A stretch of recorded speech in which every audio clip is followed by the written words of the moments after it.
Hello बच्चों, let's see the question. So the question says F2 generation in a Mendelian cross showed that both genotype and phenotypic ratio are same as 1:2:1. It represent a case of. तो बेटा बात करेंगे हम लोग monohybrid incomplete dominance के बारे में. Monohybrid incomplete dominance, incomplete dominance.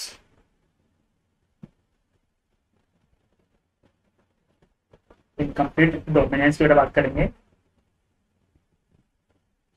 देखिए हम लोग जानते हैं कि मोनोहाइब्रिड इनकम्प्लीट डोमिनेंस जो किसमें देखने को मिलती है, स्नैपड्रैगन एंटीरैनम यानी कि बेटा जो डॉग फ्लावर होता है उसका हमको देखने को मिलती है. क्या होता है बेटा, जब बेटा हम लोग रेड फ्लावर का क्रॉस व्हाइट फ्लावर से करवाते हैं तो F1 जनरेशन के अंदर बेटा हमको क्या मिलता है, पिंक फ्लावर देखने को मिलते हैं, क्योंकि बेटा यहाँ पे क्या है, इनकम्प्लीट डोमिनेंस का केस है. और बेटा जब हम लोग F1 की सेल्फिंग करवाते हैं, F1 की सेल्फिंग करवाएंगे बेटा हमारे पास में क्या मिलेगा, F2 जनरेशन मिलेगी.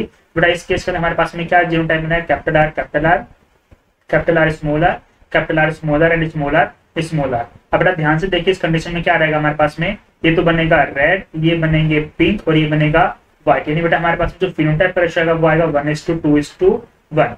और बेटा जीनोटाइप रेशियो क्या है हमारे पास में, 1:2:1 हमारे पास में आ रहा है. यानी कि in case of incomplete dominance the ratio of genotype is equal to the ratio of phenotype that is equal to 1:2:1. Clear. अब देखिए ऑप्शन में मोनोहाइब्रिड विद इनकम्प्लीट डोमिनेंस सही हो गया बेटा.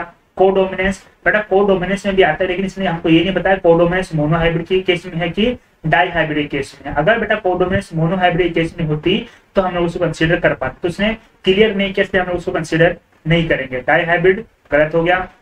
Monohybrid cross with complete dominance, बेटा complete dominance के case में जो फिनोटाइप का रेशियो आता है वो आता है 3:1 और जीनोटाइप का आता है 1:2:1. तो दोनों रेशियो क्या होते हैं, अलग अलग होते हैं. So basically our correct answer will be option A. Best of luck.